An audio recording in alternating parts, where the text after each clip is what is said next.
how to buy Netflix's Pangolin token. So this token came under the symbol of Kulu. Now, before we start, this is not financial advice. I'm not professional or economic expert. So before investing in any project that you found on my channel, please do your own research. Now, before going and buy this token, make sure to check the Rex account and keep on with updates about this token.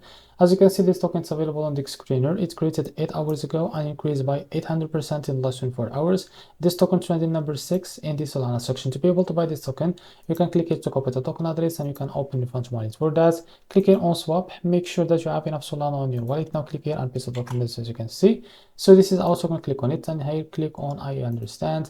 Now here you can type how much you want to buy. So here you will be able to see how much receive, as you can see with the token. To select the provider, click on pricing, click on provider, and now select the Jupiter, for example, and click on apply. Now go back and make sure to read all of that information here, and you can click on swap to be able to read access to the Jupiter provider page to be able to buy this token.